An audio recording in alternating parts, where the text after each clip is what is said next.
whatever he's going through.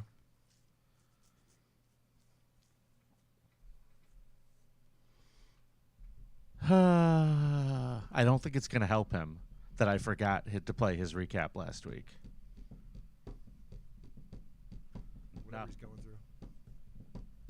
through. All right. I'm going to hit my board real quick. Would you mind? Not at all. Who's that old guy over there? Uncle Paul. Saul. Uncle Saul. Hey, everybody that's listening. Thanks for tuning in today. Why would you pick that? Just to annoy people.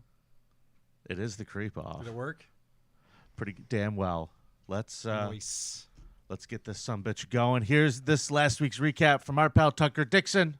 Hey everyone, welcome to the Creep Off. This is a competition podcast where the two hosts try to find the creepiest creep in any given category. Then you, the listener, get to go vote on who brought in the creepiest creep. And the winner of 5 votes can make the loser spin the dreaded Wheel of Consequences, which includes funny consequences such as wearing Crocs for a month or calling the Sandy Hook parents a bunch of liars. Anyways, last week was IT Professional Week. And I think we all know who the creepiest IT professional is. Whoever ran the soundboard at the Rochester show. Not it. Chris. Anyways, that's all I got for this week. Tucker, out. Attention parents, what you're about to see is not suitable for kids. Shoot, it's not even suitable for some grown-ups. You might want to walk away now if you ain't into these type of things. I'm going to give the people what they want. Sensation, horror, shock. I'm going to deliver the goods because I'm alive and I'm not backing down. Cuckoo, cuckoo. Please clap.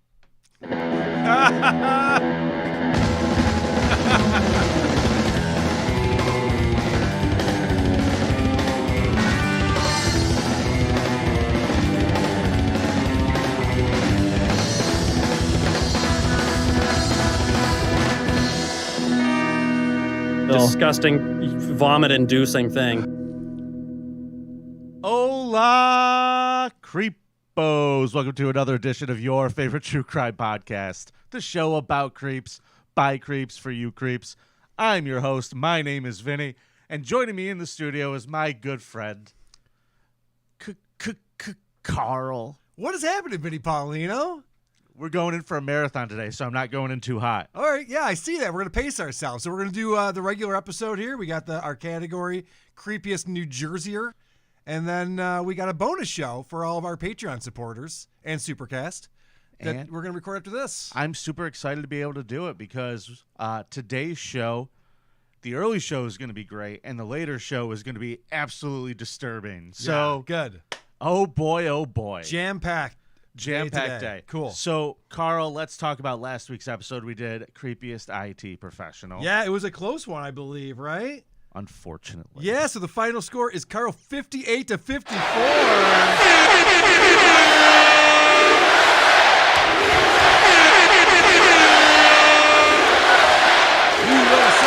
USA. So, I have to officially announce the current score. Yes, what is the current score? The I've been on current a score, streak. Karl has taken the lead. Yes. It is now 3-2 in this round. Nice. All right, I'm feeling it. I am feeling it, Vinny. I think I finally figured out how this game is played. It out. Move it to Reddit, where all the grumpiest people in the world who actually think you're cool. Yeah, people on Reddit do not think I'm cool. Trust me there, buddy. That's where your argument falls apart, my friend. Fair enough. I can point to some evidence. But anyway, so that's Point excellent. taken. Thank you very much to the Cousin-roos out there who voted for my creep. That was a close one. We both brought good creeps in the IT field last week. It was closer than it should have been. My guy, I could not get over the story. He was selling undercover police officers' names, home addresses, and information to have sex with dirty hookers. Yeah. I think a lot of people were rooting for him. I think that was your problem right there. I got to know the audience better. Yeah, exactly. I got to know the Right. It's an anti-hero. It's like Tony Soprano, you know? Yeah, it's My not a guy good might as well have but- been the Punisher. They fucking love him. Yeah, right. All right.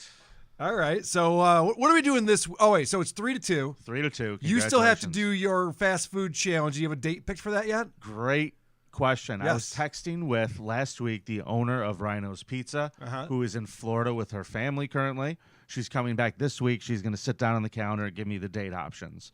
So Excellent. It's going to happen. I'm on it. And life will be grand. How long is the shift going to be? How long is I your don't shift? know. 20, 30 minutes? No. And I don't want you 35 minutes? I don't want you getting free pizza during your break either. That's not fair. Can I at least get the employee discount on the pizza? Yes, employee discount fine. Yes. Yeah. 20%. Yeah, you have no idea how much that adds up. I bet. And you bring a coupon too? They should stop advertising in the yellow pages. I just go and steal them all off of my neighbor's porches and keep all the pizza coupons. So was that the only outstanding consequence at this point? No, I got to still get that fucking semen book. Holy shit, you do? I've got 2. I haven't found that thing Vinnie, yet. I thought I was the problem. Oh, no, what just happened? I just kicked something out. Great job, Carl. What'd you kick out? Oh, I lost my my monitor, but I can still see you up over here, so that's fine. You lost your monitor. Yeah, I lost my monitor in front of me, but that's okay. I can still see up on the other monitor. It's all good. I think I literally kicked out a cable. It's nothing you can fix. I think I literally dislodged a HDMI. Okay. Oops. Well, then. I was getting animated. My little club foots were getting animated over here. All right, Carl. Kicking. I'll so tell you got what. 2 consequences. Yeah, that's really bad of me. Behind on. Okay. That's pretty bad. God, I got to keep track of this stuff better. You literally could have just said, yeah, so they do that. I'm good. I would not have known. But you notice how honest I am? I'll tell you. I'll tell you. Yep. I'm not going to fucking dick around. I mean, I feel like for so many years, the first literal 2 years of the show, you avoided your consequences for like 6, 8, 9 months at a time. I'm a busy guy, Vinny. It's not that I avoid Well, you know, maybe I'm a busy guy right now. Maybe I'm a busy guy. Apparently you are, yeah. Yeah, I'm a busy guy. All right. Look at me. We'll get to it. We always get to our consequences. We do. I did jump in that lake, too, by the way, while I'm being honest about everything. I don't know if that's true. I saw some photoshopped photographic evidence, but other than that, I don't know. It's hard to tell. Please clap. Chad. I had to email Sly, by the way, to get that. I love that on his special, he told the audience to clap. Wow. Wow, Chad. One of these days on a Patreon episode, I'm going to play the RT bomb, the worst bomb I've ever seen on a television show ever. Anything that was recorded for broadcast. There was a comic who died a horrible death. Oh, okay. A local guy. It's really great. Oh, that sounds fun. All right, I'm into it. Yep. All right, let's move Let's along. go. Let's Ring play the bell. the game. Who do you got, Carl? Let's go. All right. All right, so my creep is a man named John List. And I'll start off with this backgrounder here.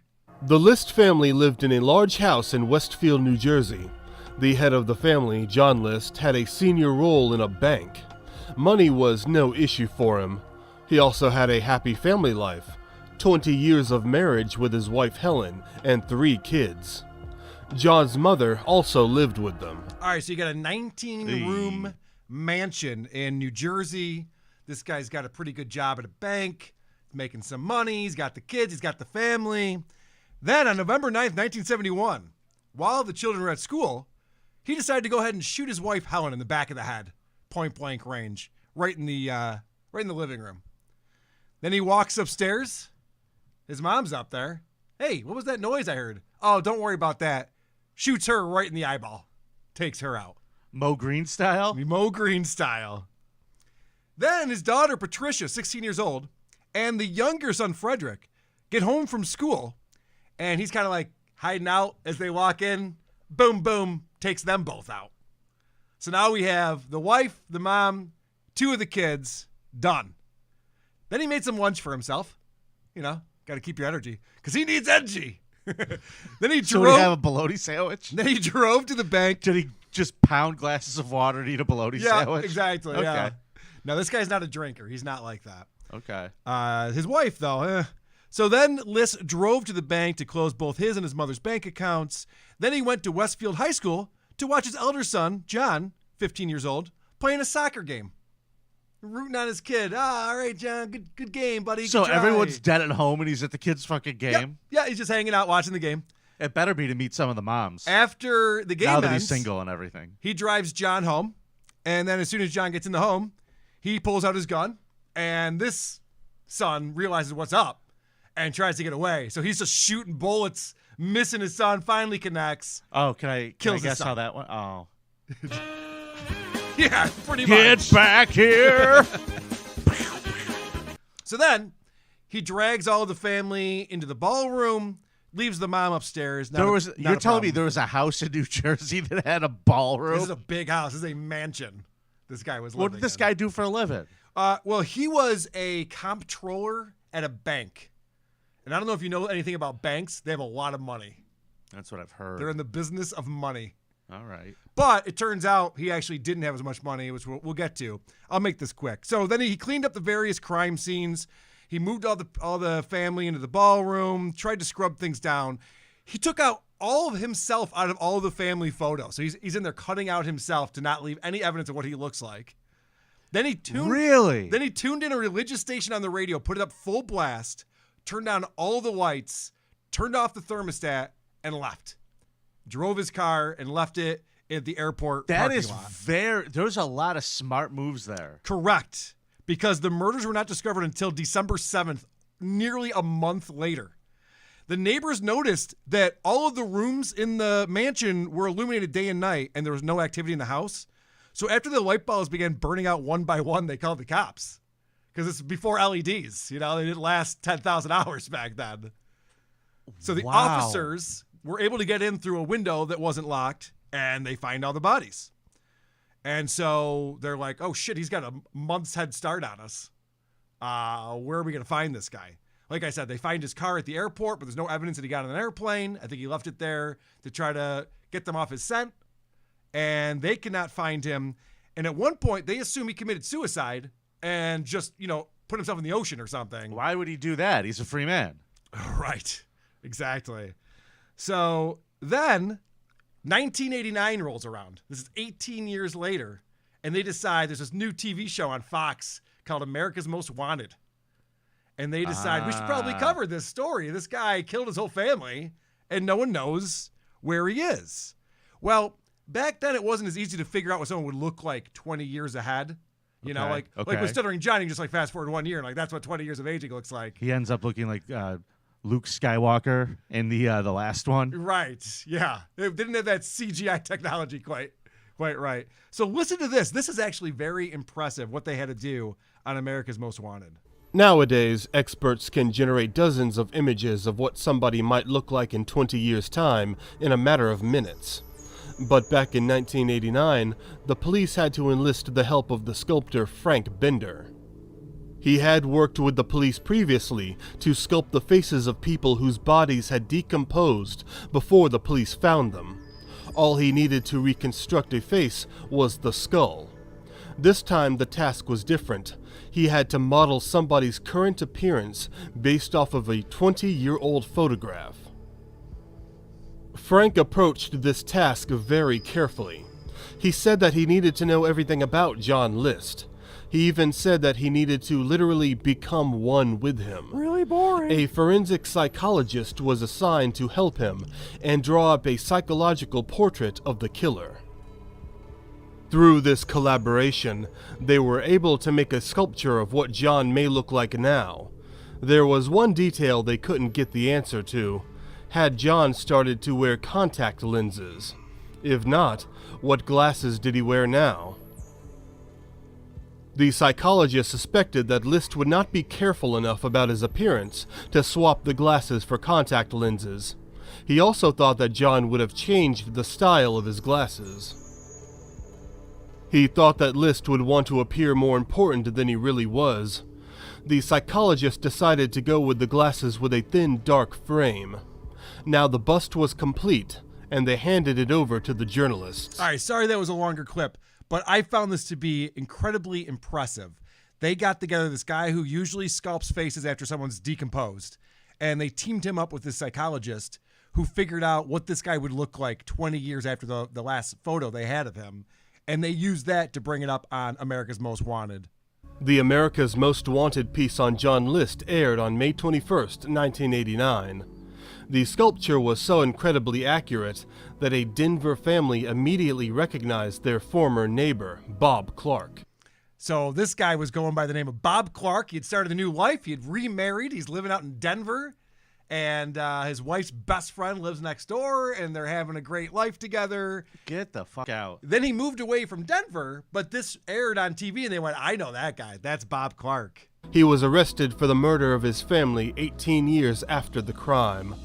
It was very surprising that the glasses John wore were exactly how the psychologist had imagined them to be. The psychologist figured out exactly the style glasses he would be wearing 18 years after, and they nailed his face. I'm sorry. I thought that was a cool element. That to is this story. interesting. It's impressive. That is interesting, but if you ever yell at me for getting into the too much minutia of a story, I will come into there and punch your glasses off of your face. All right, so they arrest him, and he insists that he's still Bob Clark for over a year. Right. As they're going through this trial, and then finally, I'm Bob Clark from Virginia. Yeah, exactly. And then finally, they're like, look at this fingerprint that we found at the crime scene. He's like, you got me.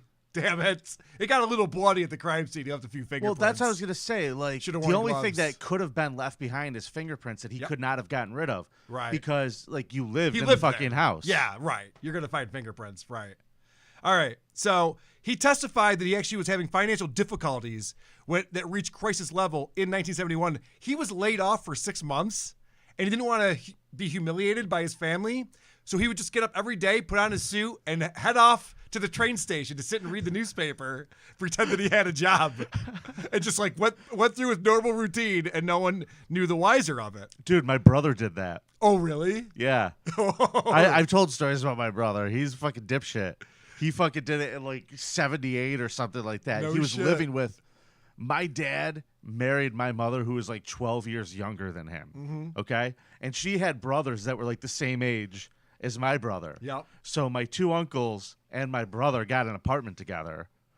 My brother couldn't keep a job, and he would go to work every day as if everything was like fine. That's hilarious. Until my uncles found out. You're right. And then when they told me the story, it was the goddamn funniest thing I've ever heard. Because he'd be like, I'm off to go do business now. Yeah, right. He grabs his briefcase. He's got papers hanging out of it. So many meetings today I got to get to. So what he was doing was he was diverting money from his mother's bank account in order to avoid defaulting on the mortgage. No bueno. At the same time, he's dealing with his wife's alcoholism and her untreated tertiary syphilis, contracted from her first husband and concealed for 18 years. So his wife, Helen, had pressured List into marriage by falsely claiming that she was pregnant, then insisted that they marry in Maryland, which did not require the premarital syphilis test mandated in most other states at that time. This woman was up to something. No, I just want to get married in Baltimore. I love Baltimore. Baltimore is my favorite There's a town. crab cake after they get married. Who Come on. the fuck? I would be sitting there, why Baltimore? And how do you even look that up in that year? How do you even know which fucking state? How did she know that? Wow. Though her health progressively deteriorated, she said nothing to List or her physicians until 1969, when a thorough workup revealed the condition. By then, progression of the disease combined with her excessive alcohol consumption had, according to testimony, transformed her from an attractive young woman to an unkept and paranoid recluse, who frequently and often publicly humiliated List, comparing his sexual prowess unfavorably with that of her first husband. So this woman looks like an old bag, and she's talking about, my husband can't even satisfy me, this fucking Are wet you noodle. trying to convince us all that this guy is a creep for killing her? fucking I mean, wet what are you noodle doing here. here? You're just sabotaging your own story. All right, but this is the best reason why because remember, he killed his entire family. Yeah, well, they were little syphil babies. Yeah, well, check this out. John started to believe that the devil was controlling his family, so he decided to take their lives while they were still pure and innocent. Yeah, so it turns out John was a big church guy.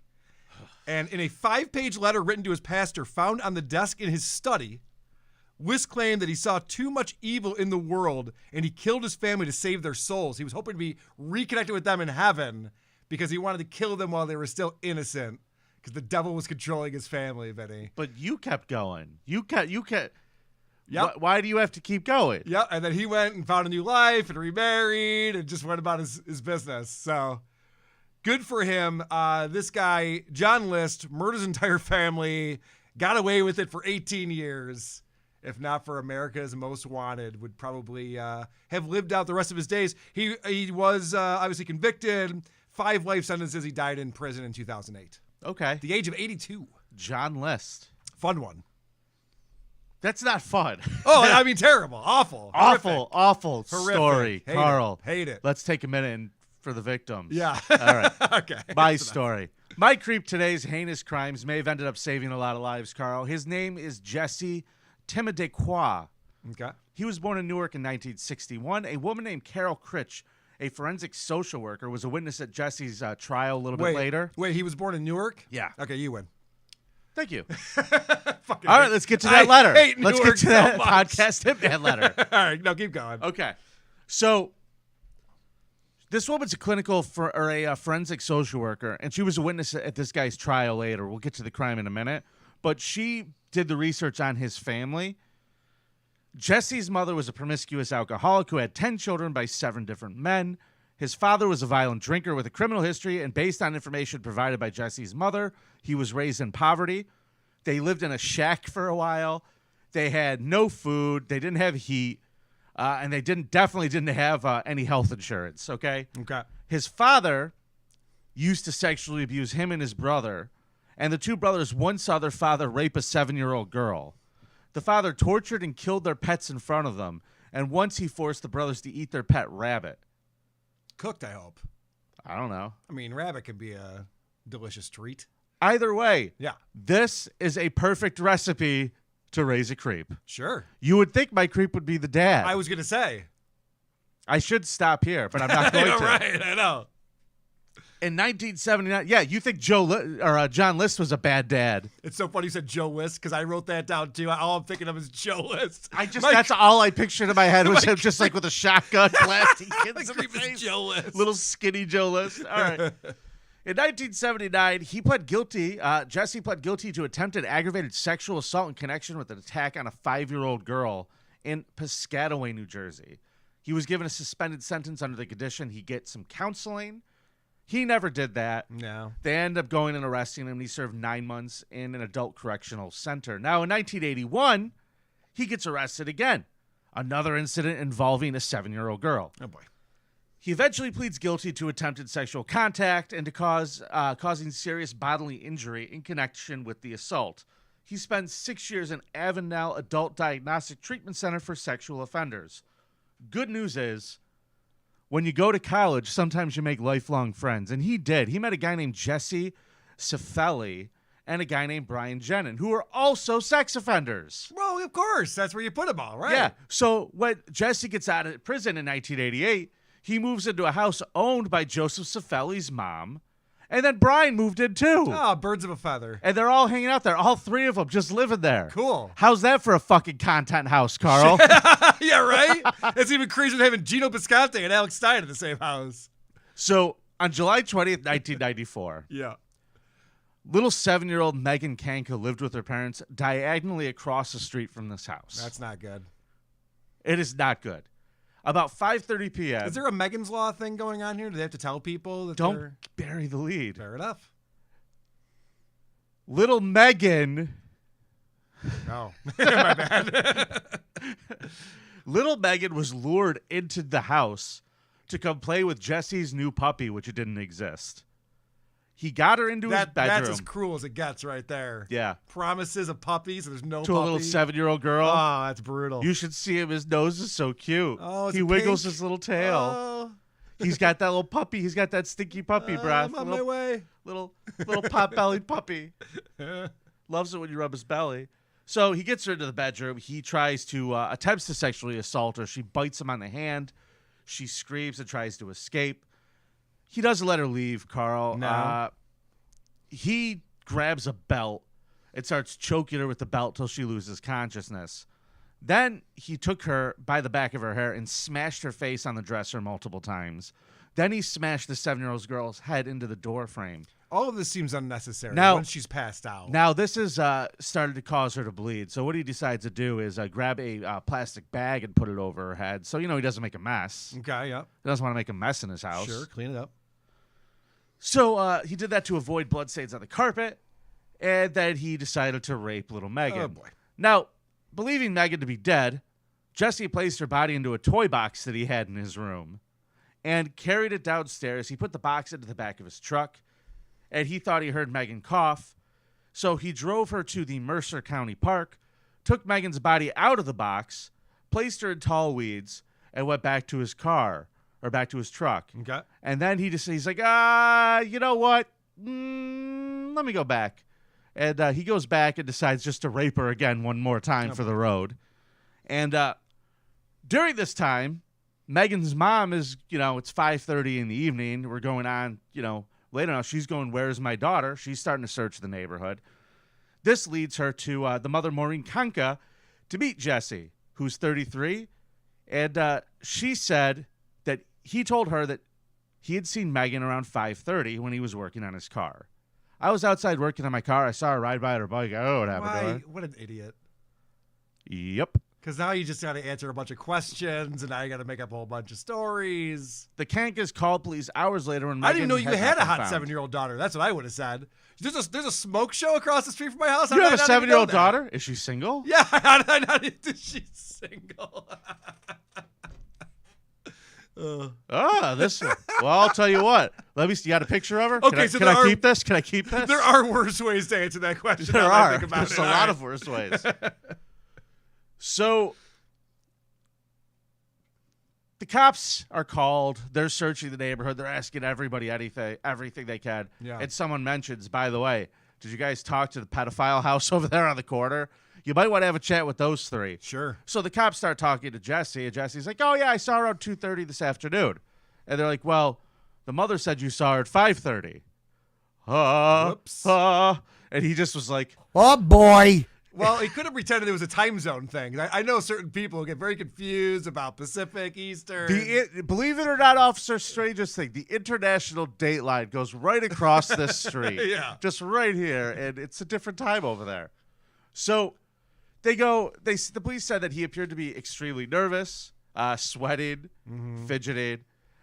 He, at that point, had been out looking around for her with the parents. Sure. When they grabbed him. Like, he was out there just pretending to be a concerned citizen. Hey, guys, one place I wouldn't look is tall grass. No one ever gets lost in tall grass, that's for sure. The park? The park? Nah. No, I doubt it. Why would you take her to the park? Why waste our time there? Why would a kid be at the park? Yeah. Let's go look at the abandoned well.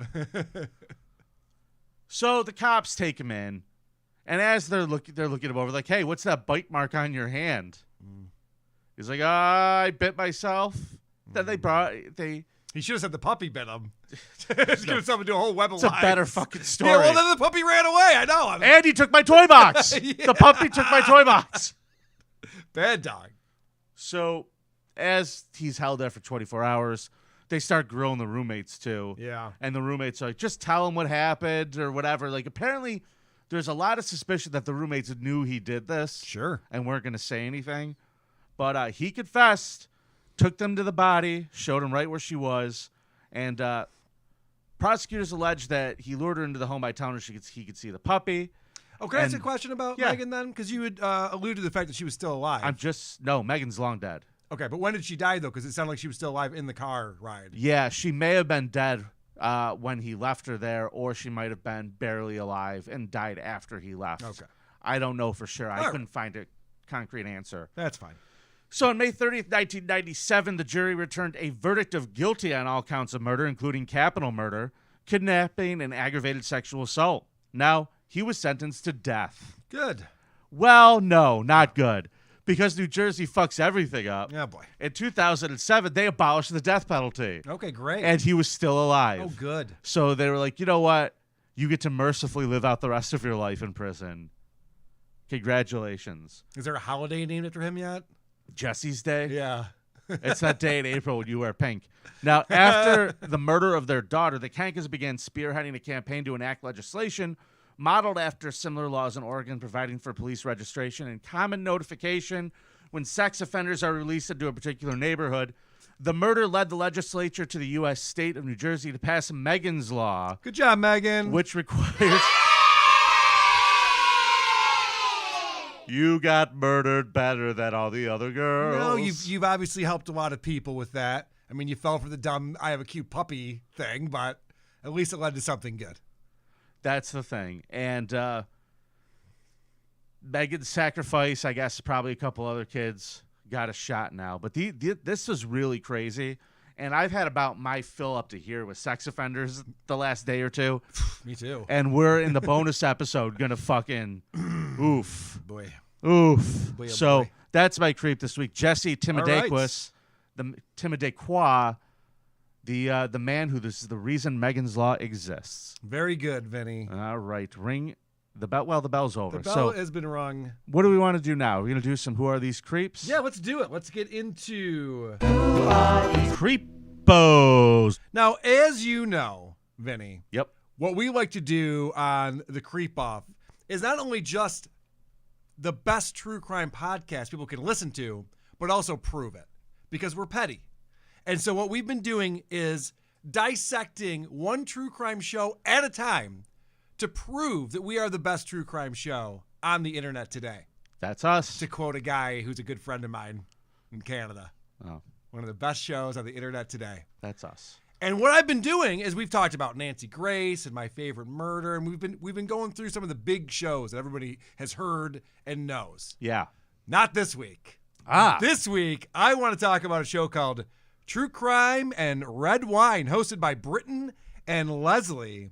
And this is one of those shows, Vinny, where it's just two besties telling stories to each other. We're just two best friends with a true crime obsession. So pour yourself a glass, sit back, and enjoy. You know this is a recipe for success when two women get together, drink wine, and read Wikipedia to each other. I just want to point out that like Yes. naming your show Crime and Wine or some variation of it is basically like starting a freestyle rap with my name is so-and-so and I'm here to say it is the lowest hanging, dumbest I hate it so much. I hate it too, but never stop doing it. It's how I find most of these shows. I just put in True Crime Wine podcast, and a list of them come up, and I know they're all awful, and I love it. It's great for what I do for a living. So, all right, let's get into this is the mistake that all these true crime hosts make. They think the listeners give a shit about them. And I've seen this on YouTube. I've seen this all over the place. The person presenting the information that somebody wants to hear about thinks you're a fan of that person. Like, no, we don't give a fuck about you. This is the Chris Hansen syndrome. Yeah. You know, where it's like, oh, I'm the star. It's like, no, we just like to see pedophiles get knocked down a peg. Yeah. Dummy. Except for guys like Gordon Flowers who are just, undeniable stars. He's pretty cool. He's pretty good. Guys, we've missed you so much. November was a nightmare month for the both of us. Okay, like we can't even recap it because some of it was personal, some of it was family, some of it was... I had a psycho trying to mess with me, so my mental space was taken up, and now I don't have to worry about it, so... Vinny. I don't understand what's happening. How could you? They were off for 6 weeks, and they're like, oh my gosh, November was just so crazy for us. We're sorry there hasn't been a new episode. I'm sure all of their listener... We're missing them so dearly, but they can't even give you an explanation. Carl's like, I need you to drop a new one so I can do it for Who Are These Creeps? Oh, God. It's so infuriating to me that these people think that somehow they're the star of the show. They're like, I know you missed us. Like, no, there's a billion shows just like yours. Nobody missed you. So, yeah, we're glad to be back. What is it, December 10th? I don't even know how long we were gone. The last one we did was our Halloween. What? Yes. 6 weeks? Yes. Oh, it's been a bad 6 weeks. I think everybody missed us too. Nope. How many hints is she going to drop that it's been a bad 6 weeks for her? I know. It's enough. Nobody cares. And honestly, if they don't even know how long they've been off, why do you think any of the listeners do? You care about your show much more than anybody else does. I promise you that. And they're like, wait, when was the last time we did a show? She's like, I don't know. Well, why would anybody fucking know? All right. Jesus Now Christ. we get into... Who's going to go first, Vinny? They both brought a little true crime story for us. Is it a competition? No. There's nothing fun about this show at all. So, do you want to go first or do you want me to go first? I don't know. Mine is creepy. Okay. Yours is current. Yeah. Do you want to rock, paper, scissors? Yep. Okay. Do you do rock, paper, scissors, shoot? Yes. Okay, ready? And I win, too. Oh. Just so you know how I play this game. It's just, I win. So we don't have to play? Yeah, I win. Oh, okay. We'll see about that. Boring. Boring. Carl, I would rather they just scissor each other over the microphone. Yes. I'd rather they hit each other with a rock or scissor each other. Give themselves paper cuts. Oh, my God. So this is so obnoxious. Like, they can't figure this out ahead of time. They think everything they say is fun and cute. It's so annoying. I'm like, all right, if we're going to get to some true crime, can we fucking get to it? No. We got to figure out who's going to go first. We got to play rock, paper, scissors. Then we got to talk about the wine that we're drinking, because this is the other mistake all of these shows make. We're going to combine all of the things that we enjoy and make them the crux of the show. Well, I don't give a fuck about red wine. I just want to hear the true crime story. Too bad, because you're going to hear their analysis of this wine, and it's pretty good analysis. What's our wine tonight? So, after our very long break, I decided to pick out the pretty one. It's so pretty. Isn't it pretty? Yeah. Stop it. Jesus Christ. Do you think anybody's actually listening to this going, why are they talking about all these crimes? Get back to the wine. Yeah, right. Tell me how pretty the wine How pretty is. is the label on that wine? That's what I want to hear about more. Please. That's the expert analysis I'm looking for on this show. And then this clip right here, as they're talking about how delicious this wine is, just reminded me of your buddy Florentine. This wine is delicious. It is good. I am super happy with this. Yeah, it gave me goosies when I first tasted it. It gave you goosies. Did it give you goosies? Oh, did you get goosies because it's so delicious? The wine. Ugh. Dude, when I heard that goosies, like, you're not clever, you're not cute, you're not fun, you're not interesting. I doubt you're attractive. What's going on here? Why does everyone think they can do a podcast, Vinny? Leave it to the professionals. Well, I do it because I'm cute, interesting, and attractive. See? That's why I do everyone it. falls into this. That's what I'm talking about. Thank you for demonstrating that. All right. So now let's talk about what their stories are about. So mine is about Elisa Lamb. Forgive me if I call her Eliza, because when I read this, I see the name Eliza. Okay, that's close. Put her name as Retarded, Lisa. too. Good. So my story is about this woman, and I'm not going to remember what her name is, and I'm not going to say it correctly. Even though I have it written down, I see it differently when I look at it, so that's what it is. But you know what though, Vinny, even though this is so obnoxious, I'm like, thankfully, we're finally going to get to the fucking story. Can we just tell the story? Can you just read the wiki page to me so I can figure out what's going on? Nope. The other woman has to sidetrack the conversation. Dallas just mentioned we were watching, it was like previews for a Netflix show or something, and it was Borat. And Dallas was like, didn't Leslie say she liked that? And I was like, I don't know, but also I don't doubt it. But it was funny because he was like, yep, he knows it's you. I'm part of the family. You are. So we were talking about getting a cat. Sorry, I'm like, and hijacked your story. So we were talking about, getting a cat. We were looking at different cats. And there's this one I wanted to rescue, and it's a Russian blue. Oh, yeah. And I was like, yes, and then we get to give it the Russian name. You have to name it Borat. I wanted to name it Svedka. What is going on here? Vinny, I'm trying to pay attention to what's going on, and I have no fucking clue what they're talking about. Fuck, are you still talking? I don't even know what's going on right now. Dude, I'm so lost.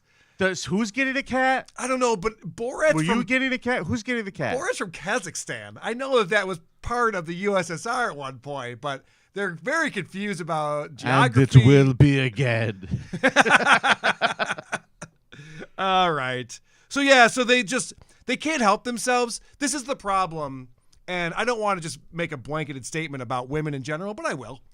This is the problem when two women get together and have these conversations with each other. They can't fucking focus. They want to sell each other Tupperware. They don't know what they're doing. It's like we're trying to read these fucking wiki pages to each other. This is my last clip here, Benny, because even when they get to the story... This show is horrific. Oh, this is terrible. Even when they get to the story, they can't just fucking tell you the story. They have to try to clown around with each other and crack each other up.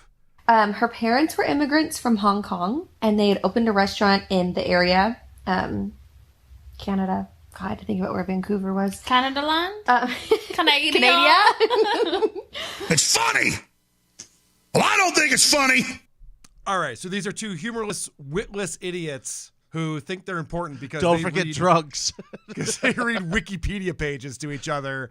I rest my case, Your Honor. This is proof that obviously the Creep Off is the superior podcast. Sustained. Creepos. The best in the business. All right. I guess that means it's time for some voicemails, Carl. Oh, yeah, we should probably read a letter, too. Yeah, we'll do that at the end of our voicemail segment. Right. Sounds good. The Creep Off voicemail segment is brought to you by the city of Syracuse, where our tap water will sterilize your children so you don't have to.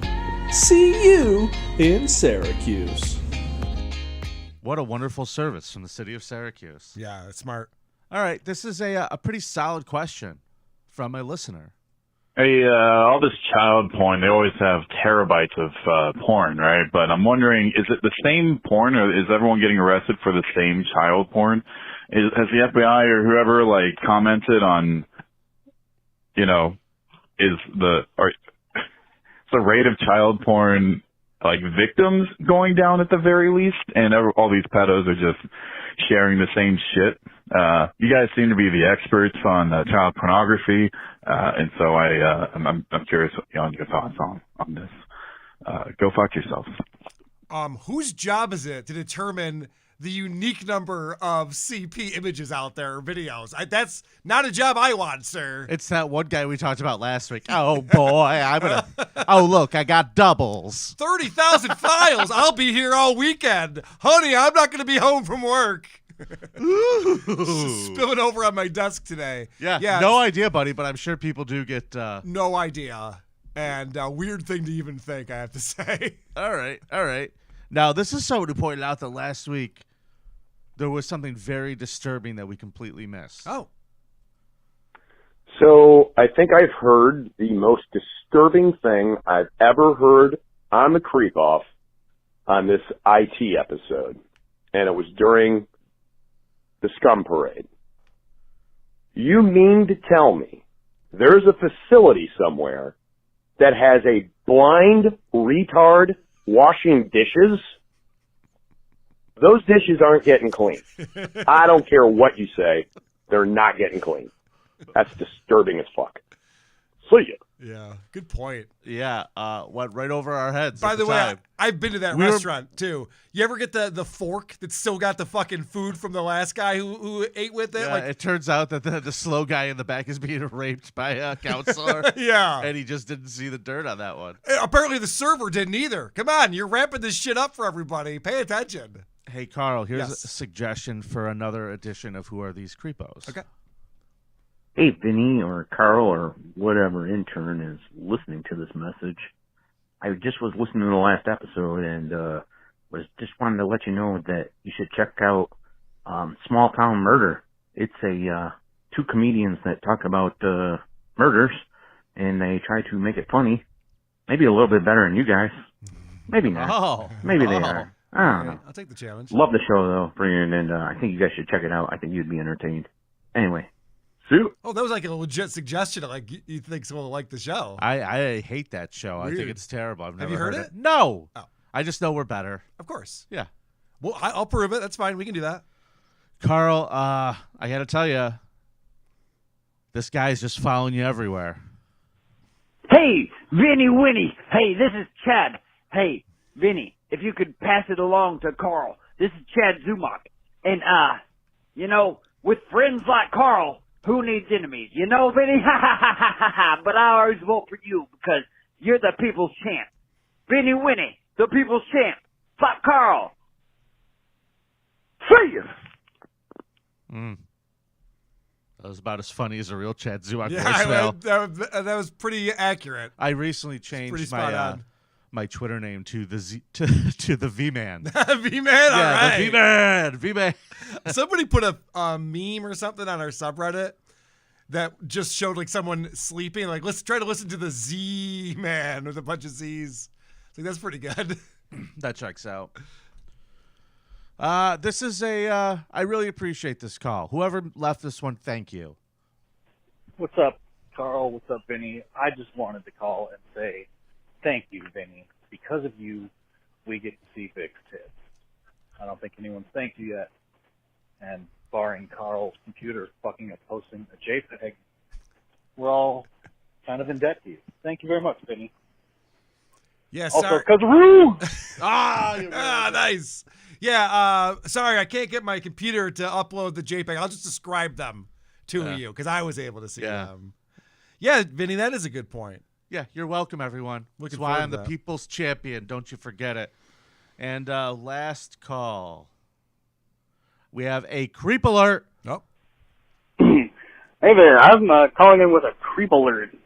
So I worked at an automotive shop, and I had a car in that the service salesman told me the guy recently found out that his wife cheated on him. And I opened the trunk to air up his spare, and there were buckets of cleaning supplies, a couple of BDSM sex toys, and a machete. Oh, Jesus. Still in the packaging, brand new. So basically, I think my fingerprints are all over a future crime scene. But, you know, I'll be honest, I'm kind of rooting for him, so maybe I'm the creep here. Thank you, fuck you, bye. Was the last name on that Hatley by any chance? It was a Subaru. Oh my God. All right. You know what? Please, I don't even want to say this because it means I'm going to get more. Can we get less Brett Hatley porn out there in the world? God. What the fuck is that Dude, man doing? It's so I've never disturbing. met that guy in my life. I don't know him. Yeah. What the fuck are you doing, dude? What the fuck are you doing? He's living his best I life. fucking go on there, these fucking gifs, or the gifs that pop up. I'm like, Jesus fucking Christ. It's horrific. It's not fun. I was going to describe it, but I don't even want to think about it right now. Speaking of horrific, there's a letter sitting on that desk for you. Wow. Okay, I don't give permission to read on podcasts in all caps across the top. Oh. Well, sorry, buddy. You are once again providing content to our shows. Well, I'm glad I'm not going to be the one reading it because that means I'm innocent when he gets out and decides to kill again. Okay, fair enough. Matt, I apologize, but you do understand that I have to read this on the show. You do understand that, right? And thank you, by the way, Matt, for helping us with content over the past few years. And I'm sorry things didn't work out with you and your girlfriend. I think I kind of predicted that they wouldn't. Who are you more sorry for, Carl? I only knew Matt. You know, it's one of those things where it's like, well, Matt was my buddy. So, you know, I got This isn't a divorce. You don't have to like pick It's not like that. All right. So you've already read this letter. Is there anything in here I shouldn't read before I start reading it? No, you can read the whole thing. Carl. Oh, by the way, he spelled your name. This is the envelope. I don't know if you can see this. He spelled your name Vynny, Paulino. What a funny guy. Which is pretty funny. What a funny guy. So he addressed it to Always you. the comedian, eh? He addressed it to you, but then signs it to me. Interesting. Okay. So from what I understand, our pal Alex had sent him a letter. Oh, okay, yeah. And had told him that if he wanted to respond to the show or get in touch with any of us, just to send it to the Carlson, because that's what people seem to do. Alex told him to do that. Because I was wondering if he's been listening to the show or not. Maybe I'll find out after I read this. You will find out. Okay, let's go. What's up, my friend? How is the world of podcasting going? It's going fantastic, buddy. Oh my God. It's going great. Our Patreon is killing it. Thank you. I hate you. Anything exciting from the SJ or PM camps? Oh, yeah, dude. SJ, we've created an entire fucking industry with Stuttering John. It's amazing. I feel like a bit of an outsider now. Okay, so he's not listening anymore. Good. I feel better already. I feel like the way you're responding to this feels like that fucking Eminem music video. I'm your biggest fan. My name is Stan. This is what's fucking happening right now. All right, it's been 450-ish days being in here, which means I haven't been able to listen to podcasts or, have the freedom thing. Yeah, that's what prison means. Have the freedom thing. I'm liking this kid more and more. Is that weird? Yes. Okay. It is. That's why I decided to read this on the creep off. Good choice. I feel like that'll probably drive him crazy, too, like if he finds out you company. didn't even read it on WATP. He's like, he read it on the creep off! Fuck that show! I never even liked that show! All right. Rather disappointed I haven't heard from you, man. By now, I expected some pics of Casey, Vic, Jen, or Chrissy Mayer, or some money on my books and tablet. You can afford it making $10,000 a month on Patreon. Oh, so he does have the internet then. Apparently, I don't know. I don't understand what he means by on my books and tablet. Even a care package would have been cool. Is this guy fucking calling you a creep for not giving him things? Hold on. This is funny. Let's keep going. It's the least you could have been doing as I continue to spread the gospel of Patrick Michael, his greatest song, Snakes in the Grass, and his neglect of his children. Are you judging others now, Matthew? You're judging Patrick Michael for how he treats his family? Okay. And he's putting you on a guilt trip. I don't feel guilty. I wish my brain wasn't all fucked up or I had access to your podcast because I'm not doing a true service to these lucky MCJ junkies I've had. What? Oh, these lucky MCJ bunkies I've had. So are these his roommates or cellmates he's talking about? Must be. Yes. Okay. So that means his cellmates. So he puts lucky with a little question mark to be funny. So this is actually fucking crazy. I wish my brain wasn't all fucked up. Yeah, I wish so too, man. So being aware that your brain is fucked up, that's awful, right? That's torture? Progress. I mean, a little bit of progress. All right.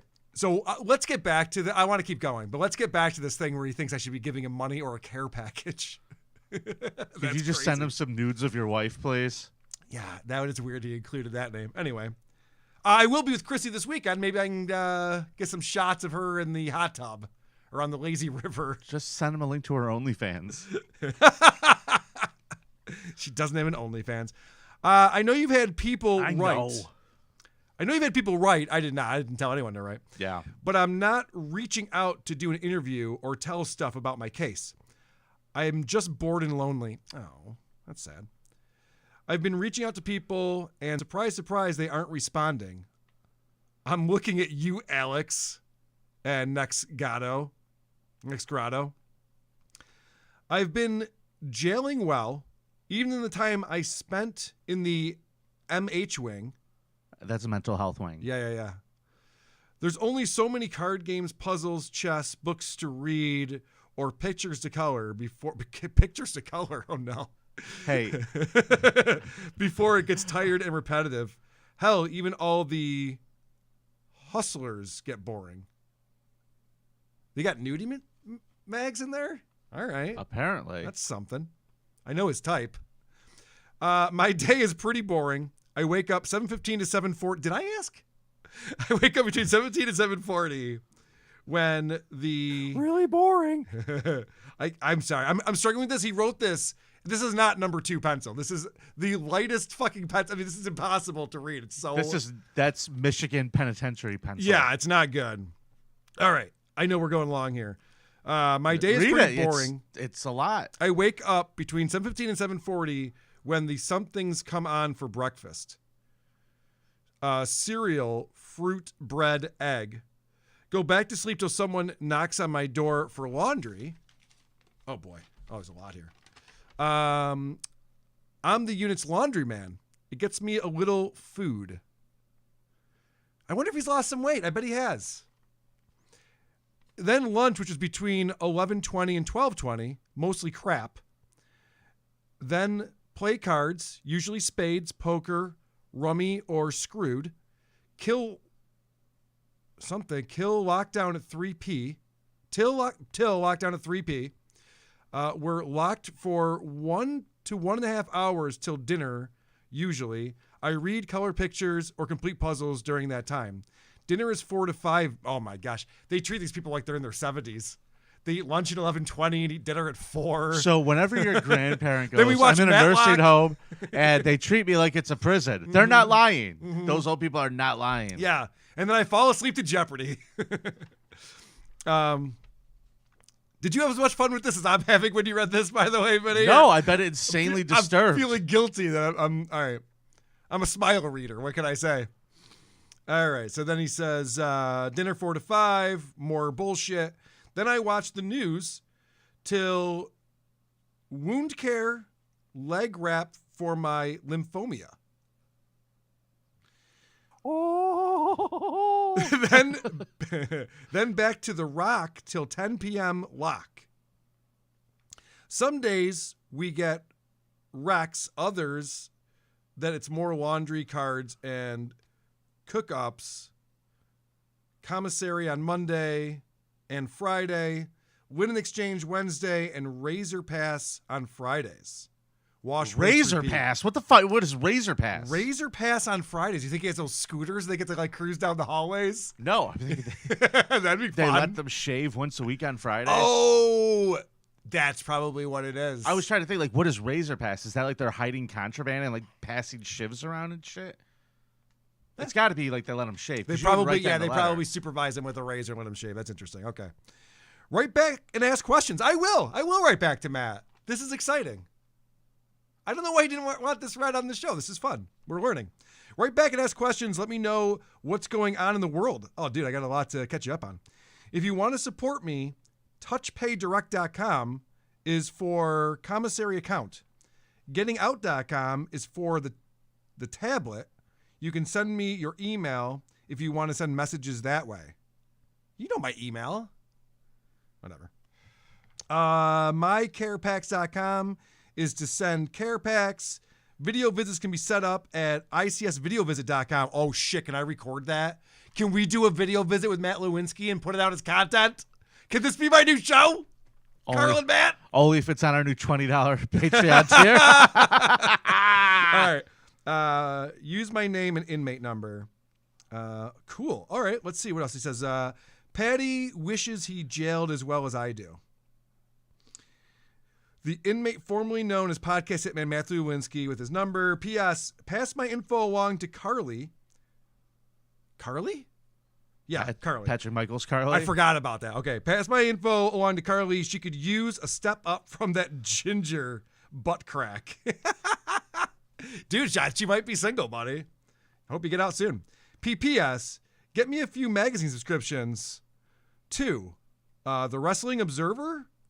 You want Meltzer's magazine, dude? Come on. Lingerie Babies. Travel Puzzles. Oh, and I guess that's the end of that. Yep. Wait. Oh, now he's got notes to all the folks on the show. Should I read these too? Yeah, I mean, might as well. All right, starting with Vinnie Paulino. Oh, what does he have to say to me? Oh, caps. I do not get permission to read these letters on the air. That's what he wrote to you. I didn't read shit he on the air. thought you were going to do it. Sorry, Matt.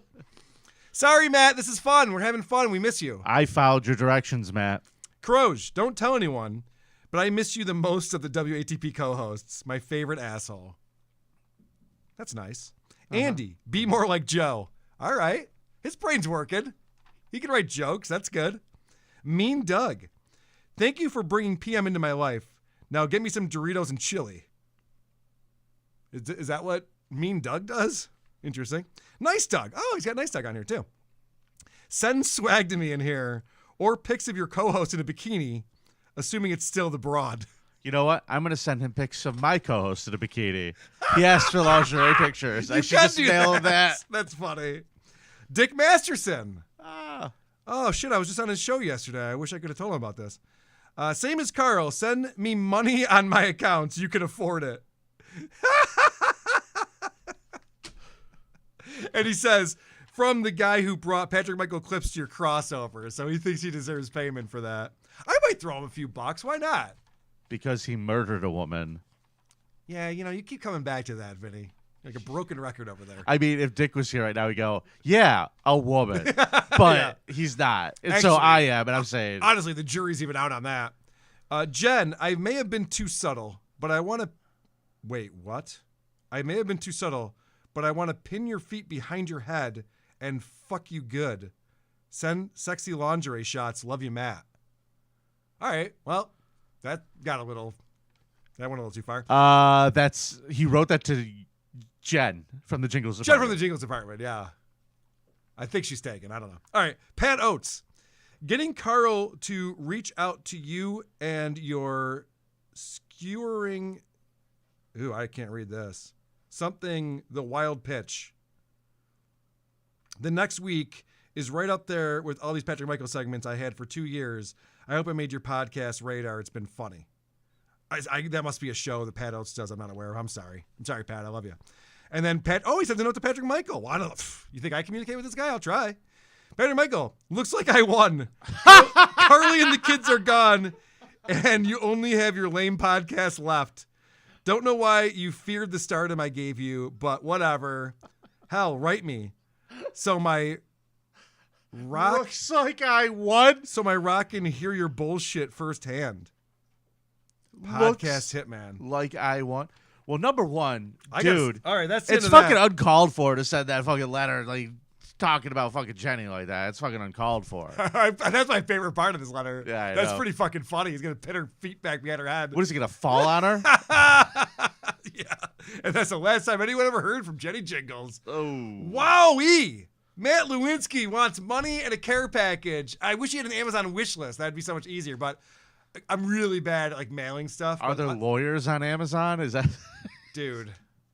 That's amazing. All right, Matt. I'll write you back. I'll probably send you some bucks or a care package or something. You did help contribute to the show, and I do appreciate that. He's still contributing to the show. So that's awesome. He didn't want to, though. No, Alex had to tell him to do it. No, he wrote, do not read this on the air. Oh, well, no, I know. But he also said he thought that I would have written him by now. I guess I should have. But I wonder what the policy is. I got to look this up. I wonder what the policy is about the video visits. I assume that you can't like record it and use it, right? Just write yourself up some fake press credentials. Do whatever you want. Yeah.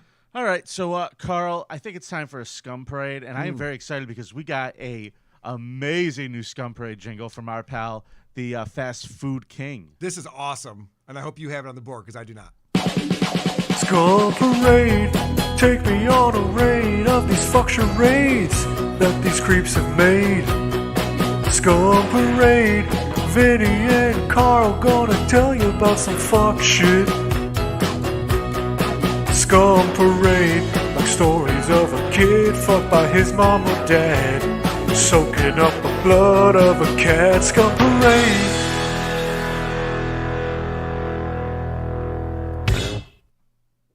I'm really glad I work in a place where I really don't have to worry about having coworkers. A janitor has allegedly been caught on video dipping his genitals into a woman's water bottle, and now the married mother of two claims she has an STD. That's a weird way to get an STD, isn't it? It's a good thing it's on video, or I would not believe her Yeah. at all.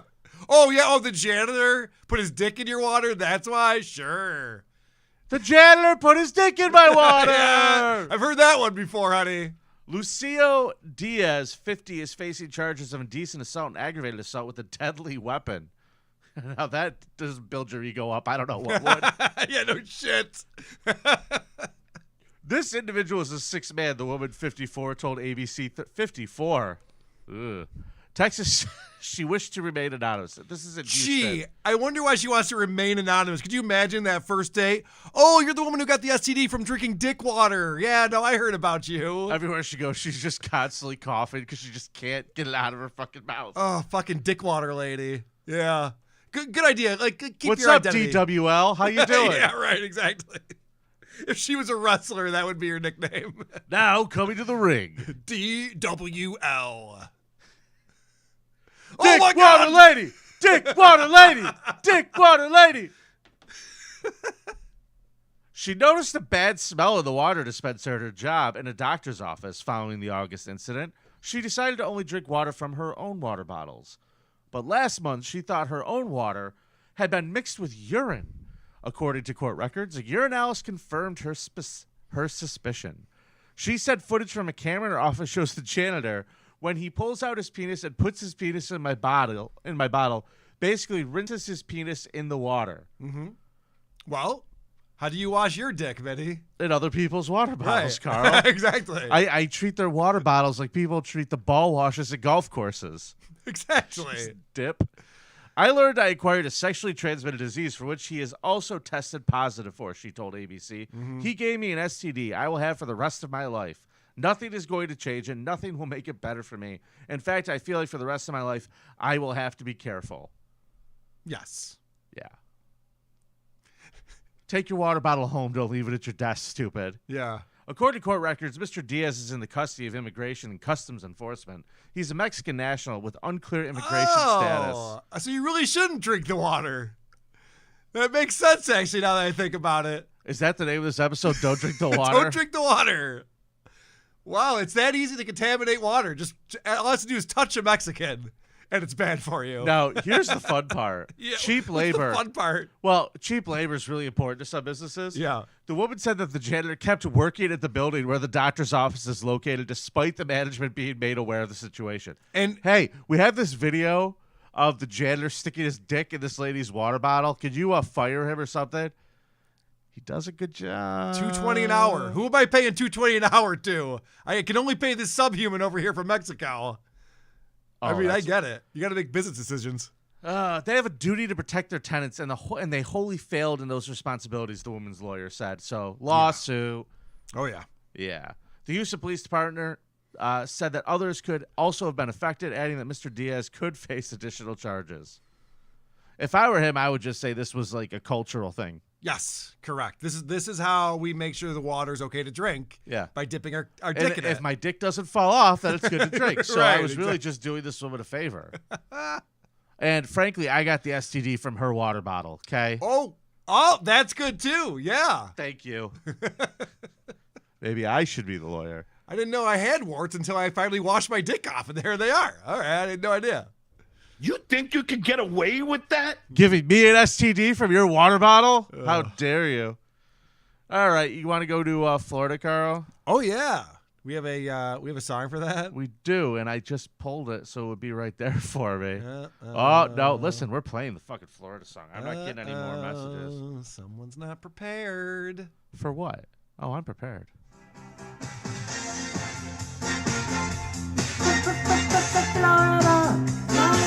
You got to get your shit together. Fix your shit. Why so many creepy bugs? Creepy bugs. What the hell is going on there? Maybe it's the swamp gas. Hope they green will be at it yet. Come on, Florida. I love that song. It's so It's great. It's very catchy. Sorry I forget to play it sometimes, folks. Now, Pinellas County, Florida. Police officers claim a man wrote children notes telling them to engage in sexual activity and abusive acts. That's fun. Weird. James Donald Lakers, 66 years old, is locked up on a $10,000 bond for lewd and lascivious conduct, records show. Authorities said he did something like this before, writing a 10-year-old girl that she will be raped. You know what? I have to tell you, Vinny, and I don't like to give advice to these types of people, but I wouldn't use the R word. I would say make love, You are going to be forcibly made love to. Yes, you want to be tender with these young girls. They don't like the R word's a turnoff. You will receive the tenderest force you've ever imagined. Correct. Well, can I add this to the to the proceedings here? Yeah. In the new arrest affidavit, deputies noted the term mentally challenged in the section labeled for aggravating mitigating factors. All right. So you got it on. You got the bell. Do I have the bell? I sent you an email and told you to have something ready. Oh yeah, I think I have that.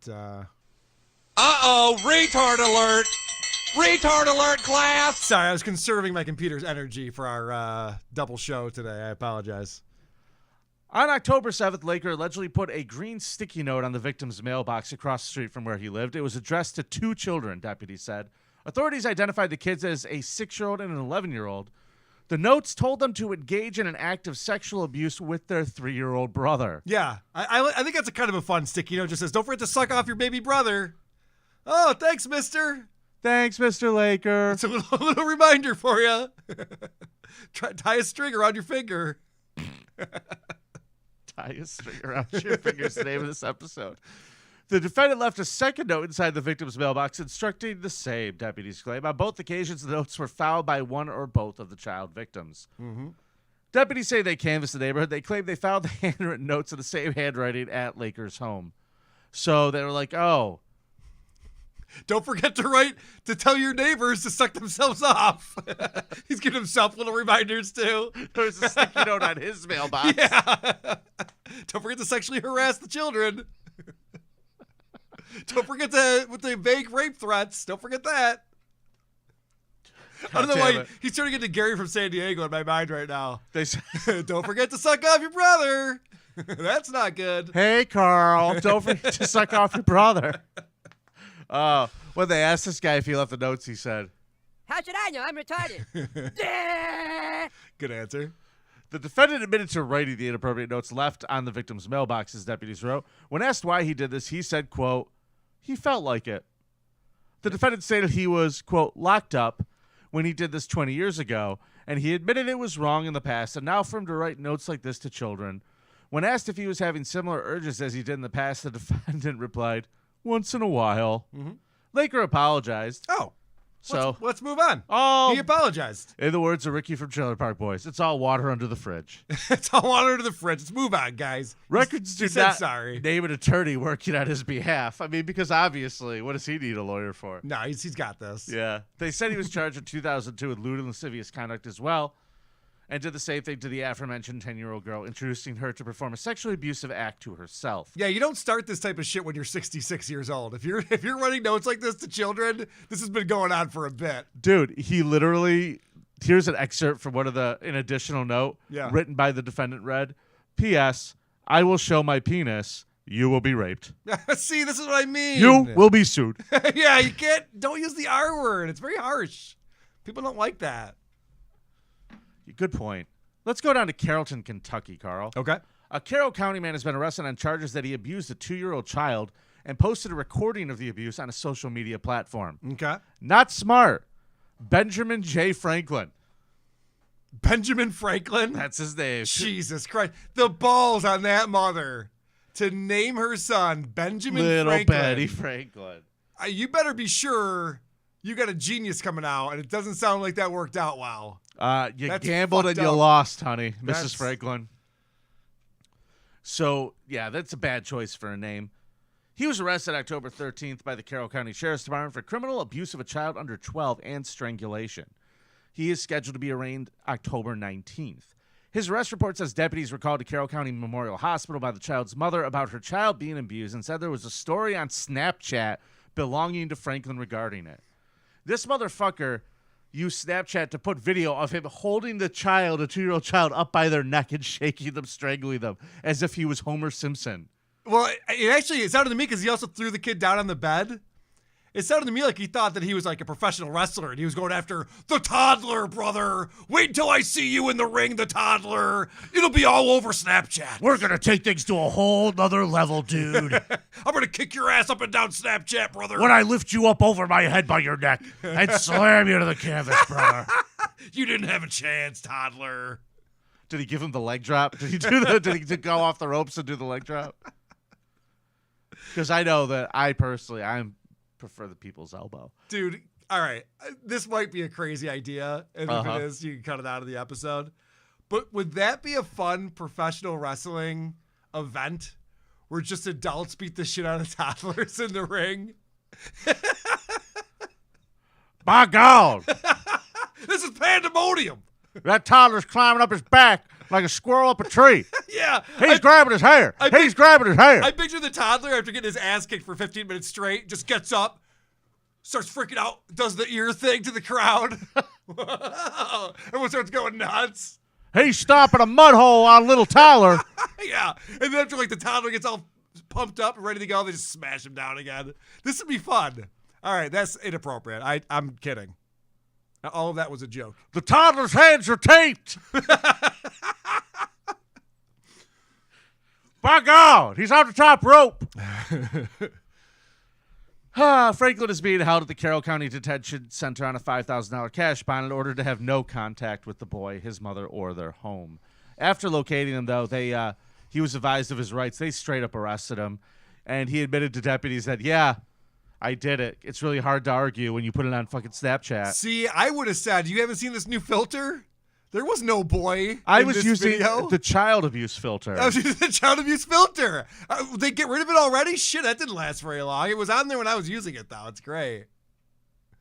I don't know. I would have come up with some excuse personally, but I don't like to get arrested. People aren't as smart as you. That's right, buddy. I like to get away with shit. So I make up excuses. The creep off. We like getting away with shit. Yeah, baby. A Michigan man who stalked and sexually assaulted a 4-year-old Lubbock, Texas girl and later told authorities that it wasn't wrong was sentenced Thursday to life in federal prison.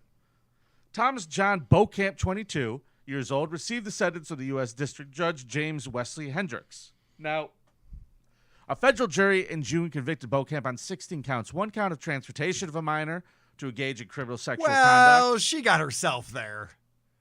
Right? Didn't she travel to him? Okay. Well, I was going to tell you the charges, and I was going to tell you the story. Yeah, please. So, tell the charges.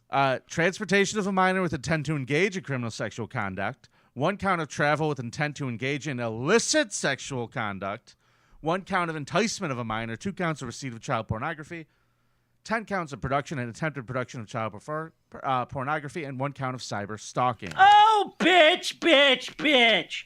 Beaucamp met the child, identified in court with the alias Jane Doe, on the instant messaging platform Discord. Oh, that Discord. Filled with racist. Yeah, they're also talking about my kids on there, too. He's trying to get in on this. She was just 13 years old, according to the authorities. The pair exchanged a series of messages in which he threatened to hurt her family if she disclosed their budding relationship. Dude, you should have seen the comments. There was like 5,000 comments on this article. Yeah. It's every parent talking about what a great parent they are. I don't let my kids go on social media without my permission, and I look at what they're writing, and I see what they're... It's like, all right, you're the parent of the year. All right, we don't have to keep shaming these parents. Their fucking 14-year-old was raped, and that's the first thing you think. I was like, well, fucking shame on them, because if my kid's on Discord, I'm looking at all that. Jesus, strong with you. That's a good point. I like how you're acting all high and mighty. Like we're not going to blame the parents in just a minute. Yeah, I know. The man stalked and sexually assaulted a 14-year-old, then had the gall to claim in federal court that their so-called relationship was consensual.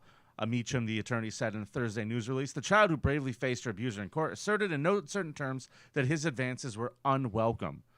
Now, once she was in Michigan, Beaucamp kept Jane Doe in his home where he sexually assaulted her, forcibly removed her braces with pliers, strangled, and hit her. Okay, this is the thing now. This is not a good way to start a relationship, okay? Yeah. So you meet online. Everything's going great. She agrees, yeah, I'm going to come meet you. I'll come hang out with you for the weekend. Like, you got it. Like, you're giving pedophiles a bad name when you do that. You know, like take her out for a movie or, you know, go play skee ball. Did you just say you're giving pedophiles a bad name? Yeah, because you're just going to start torturing her right away. It's going to make it look like you're up to no good, you know? That is the perfect place for me to throw in the plug for this bonus episode. Yeah. Because we're going to watch this thing called Chicken Hawk today. And Chicken Hawk was a movie about NAMBLA that was produced by an independent director in 1994. Great. It debuted at the New York Film Festival. And in order to get it made, the director agreed with the leadership of NAMBLA that they will let them tell their story. Oh, cool. And when they tell their story, it's pretty fucking sick and evil. Good. I'm looking forward to that. That'll be fun. Yeah, so tune in, stick around, make sure you're on the Patreon. That show's going to be after this one. So, Beaucamp wrote a letter to the family member noting his victim's supposed betrayal and asking for help to escape prison after he was already arrested. So I think that's pretty funny.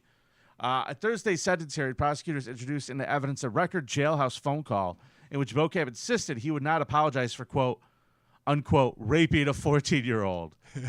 I like teenage girls. They don't like that. I like that, he said of federal agents and prosecutors. I frankly don't care what the morality is of this current time and place. It's not wrong. There's nothing wrong about it, and they're not going to ever convince me of its wrongness. So up theirs, I hate this nation. I think Beaucamp seems a little bit unhinged, if you ask me. Like, honestly, CNN handled Trump winning the election better than this guy's handling these charges against him. Yeah, he's not doing it with grace or dignity, No, is he? not at all. He's not helping his cause by any means.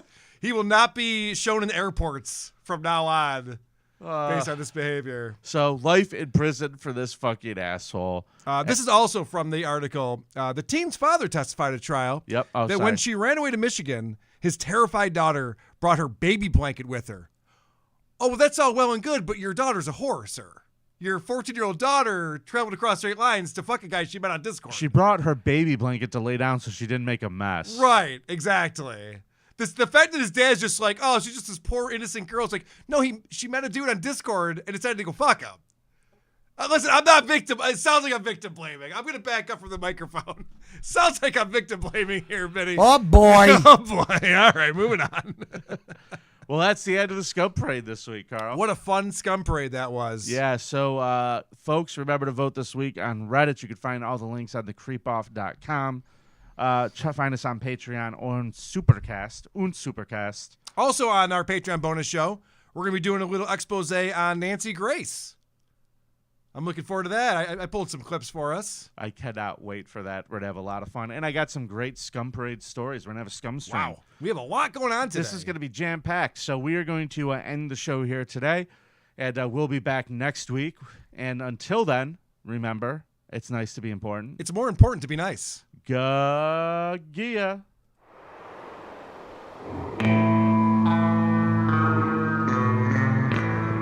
Please clap.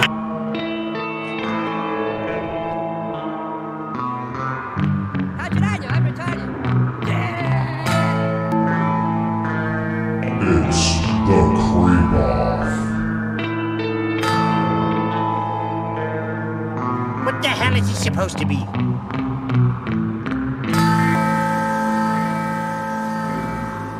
Ciao, Bella. May